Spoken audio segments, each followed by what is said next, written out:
असेसु थादगे इराई लाइ ngam अतई दि तोकु तोखिसिदा chief minister bungalow से अखोइना हंगनिंगेदि मसी safe ओइरिब्रा ओइदब्राबा सी state government सिदि अखोइदि ngang ningdreda अखोइना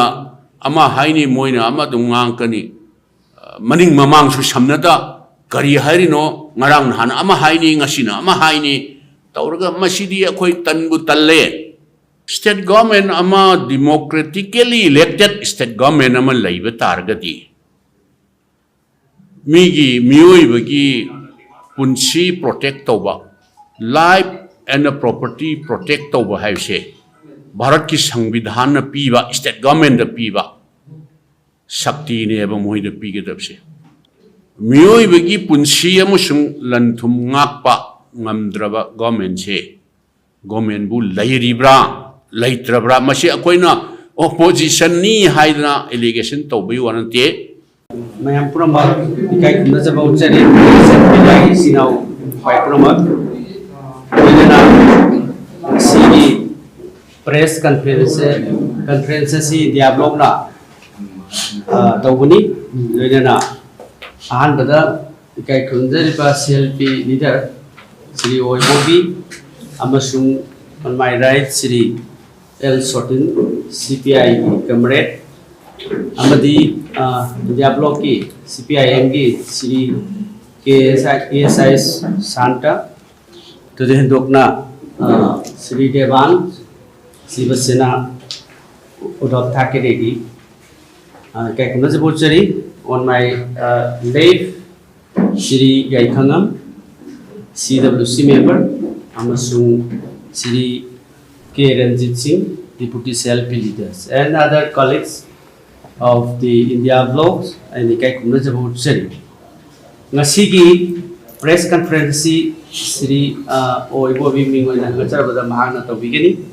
Loina Ngasigi Marueva अखोई पॉइंटी ngasi India vlog na ngarang dagi horaga tongan tongan ba mafam sing kautruk sekmai amasung senjam phun amadi yangang pok ps na sing mafam kaya da aithoi gi drone sinaraganda bombing tawraiba asiga mari leina na amasung asiana thokpa tongan tongan ba press and media gi sinau su sokpa adagi civilians ma'am अमा सोपा मसीगा मरी लेना ngasi press conference asigi ek mamangda honorable governor da koi memorandum ama India block na koi piselure adubu honorable governor di mahak out of station oi bidegi mahaki secretary da koi India block ki memorandum ama koi piselure masiga mari leina leiba loi order siga mari leina ngasigi press conference se tawjabani so I request Sri Oibobi Singh CLP leader to take his time. Thank you. Lakpiri ba press ki aduga media ki both electronic aduga print media ki marupang sing pumnamak ai atai koi collection hai bitare India block ki marupang sing amamam tawoina ming panbadi ai thodokna ai darkar oidena khali maramdi karigino haibu objecta ICC member koigi nauke megachandrna introductory speech haidare mayam jisu loina wa introduction tawbi khrabani na ngarang degi manipur sidaida laiba ahongba haibatare masidaida akhoi Lairiba state sigi lairiba governor sina state sidadi constitutional head nina mangonda akhoi laiba development si haibatare masiga mari leinana akhoi masadi out of station warame ma Delhi da leiki na haire even adu warga su masa personally unaba phangdawe wani mayam ne na khangbire Hojik akoina pijaramiba memorandum city within a second among the information ji documentic hojik information technology sia documentic advance hoira banina ngasaina bu mayam press ki sinau sing phangding da ima phangamane na khanjai ꯃꯌꯥꯝꯅꯁꯨ ꯍꯦꯟꯅ ꯈꯪꯕꯤꯔꯦ ꯃꯅꯤꯄꯨꯔꯒꯤ situation ꯂꯩꯔꯤꯕ ꯍꯧꯈꯤꯕ ꯆꯍꯤ ꯑꯃ ꯃꯈꯥꯏꯕꯨ ꯐꯥꯗꯣꯔꯝꯃꯅꯤꯗ ꯍꯧꯈꯤꯕ 2023ꯒꯤ 3rd Mayꯗꯒꯤ ꯂꯥꯛꯏꯕꯁꯦ ꯑꯩꯈꯣꯏ ꯍꯥꯟꯅ ꯑꯗꯨꯝ ꯈꯜꯂꯝꯃꯤ ꯃꯁꯤꯗꯤ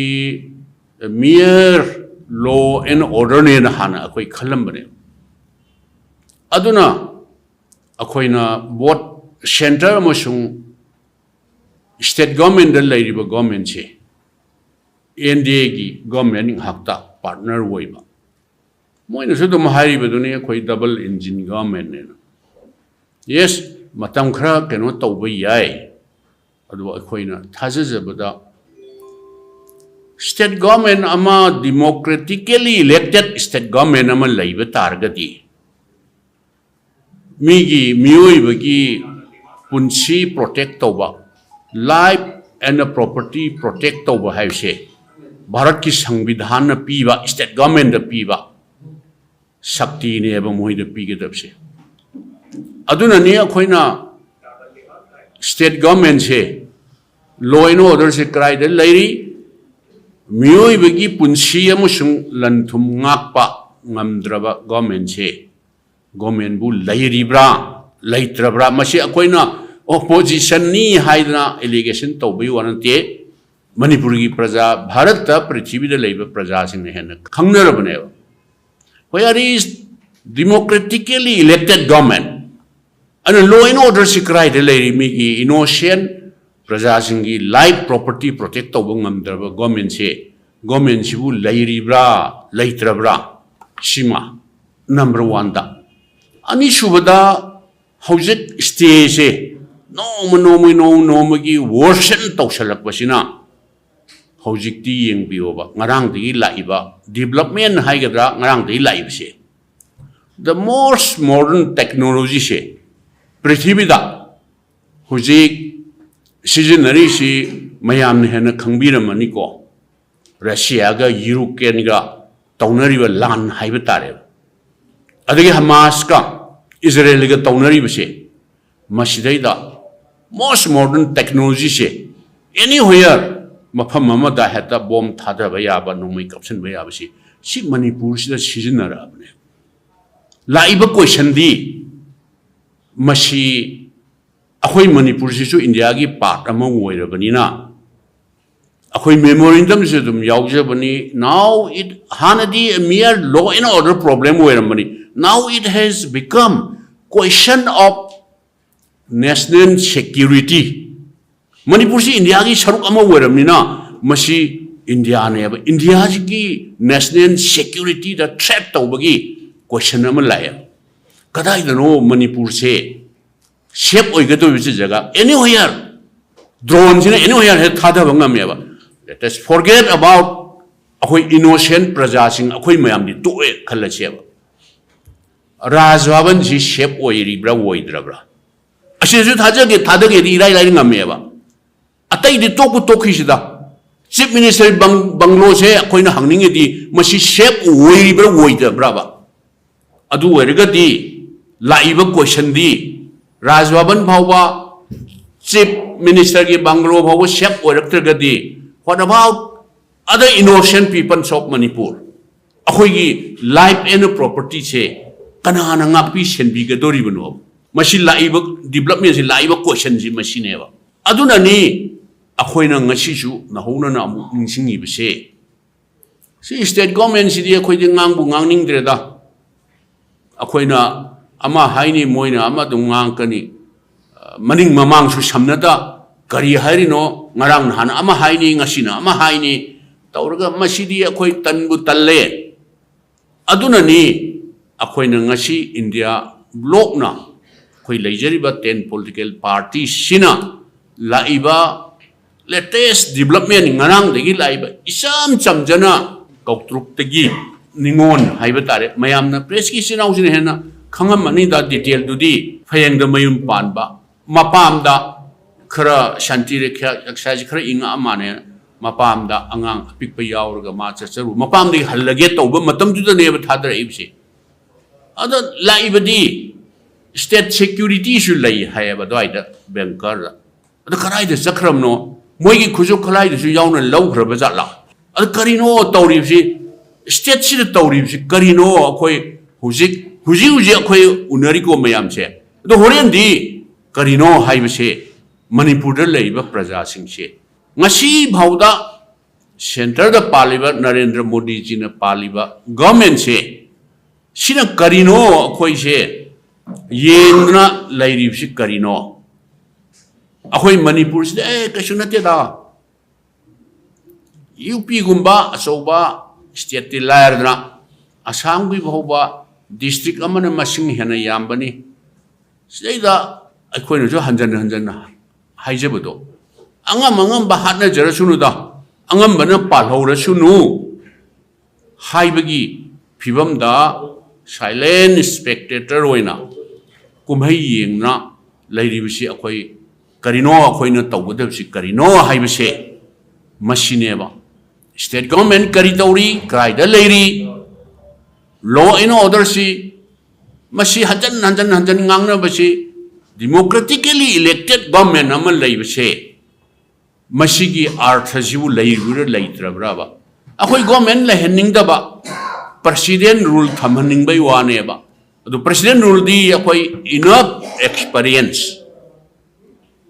आर्मी शासन सिनथोगा अखोई खंग्रेबा कयारक हन अखोई थेंगनग्रे 2001 की 18 जून की दो शॉर्ट पीरियड निको अदु अदुम मयामसी democracy Chatap Lepa अमद president rule ग थम हाइबसिदी मसिदी यामना केनो तौरिंगे की मतम की वानी अखोई प्रेसिडेंट रूल सपोर्ट तौदे इंडिया ब्लॉक ना प्रेसिडेंट रूल तौबियु हाइबगी वन नसदिएबा अदु करीनो मोइने येंग लेइसि करीनोबा इंडिया गवर्नमेंट ने येंग लेइसि करीनोबा सिगी स्टेज यौराबा ड्रोन तौरगा बॉम्ब थादरबा कानिंग ममोन काप्चरबा लोकेशन दी nganaंगी कोक्ट्रुकी सिद नतिएबा मयाम हुजि खंगबिरेदना मोइ सुगुनुदा सिनाम खुंदा मफम अकोइब बेली के अकोइब फुट हिल अकोइब सिदैदा प्रोग्राम सेट तौरगा तौगदोरिब्रा तौरोइदोरिब्रा तौरपुजु नोइस तौरपुजु याय अदुना हुजि फुट हिल मेयादा चिंखोंदा लेमिनाबा हाना नुंसीना चाना चिनना लेरबा मयामसि खाराय खंदगे कोइ चेन चेनना लेरिबजे आइना हारिजिनि फुट हिल मेयादा लेइबदि लायरदना हुजि राजभवन सीएम बंगलो से सेफ ओइगदोरिब्रा ओइरोइदोरिब्रा ड्रोन सिदी मयाम ने हने खंगबिरे एनी होयर तहानिंग मफमदा हेता टारगेट तौरगा तहानबा यारिबनेबा याम चाखुटखरबा टेक्नोलॉजी से याम चाखुटखरबा अदुना मसिदनी अखोइना इंडिया ब्लॉक ना मरुओइना हुजिकती स्टेट गवर्नमेंट सिदी ngang ngangor kedawni moida ngang kedawni thokpa ma dum ngangani centre लेरिबा मोदी जी की गवर्नमेंट सी करी तौबिरिबगे अखोई मणिपुर की प्रजा सिंह कनबीबा कनबीदबदुदि तोंगान थमगा मणिपुर सी पार्ट इंडिया की पार्ट अमने लौबीबा तारगदी नेशन सी की सिक्योरिटी दा मसी थ्रेट तौब नत्रा हाइबसे मसीने सी यौरो भौदा अदुम भारत सरकार की मोइगी एजेंडा अरोनबा हिडन एजेंडा और मे बी सेक्रेट एजेंडा लेरगा करी काननबा मणिपुरी प्रजा सिंह सिदी कसुनते दा सिनिंगबा सिजुनो हाइना खन्ना येंगिब्रा हाइबसी अखोई मणिपुर दा लेबा प्रजा सिंह दा नतना इंडिया दा और पृथ्वी दा नॉर्थ ईस्ट दा लेबा प्रजा सिंह दा सिगी स्टेज और कांदा अखोई करी तौबा याय हाइबसी अखोई क्वेश्चन तौजरिबनिको मसे अनाई वाफम खरसी मयामदा थमजबनी स्टेज सी योक्सले हाइद्रा अदुना खोई करी तौबा याय हाइबसे खोइसु साइदगी ngaraंगदगी खोइ खनजबनी अदा इना वाफम खरसे सांगना थमुबगिसु अई दरका वइदे मसैदा अतै अतै सप्लीमेंटरी हाइगदर करे हैने अतै कलेक्शन मनो पांगसिना कयम खरा कयम तौबिसु थमबिना बाई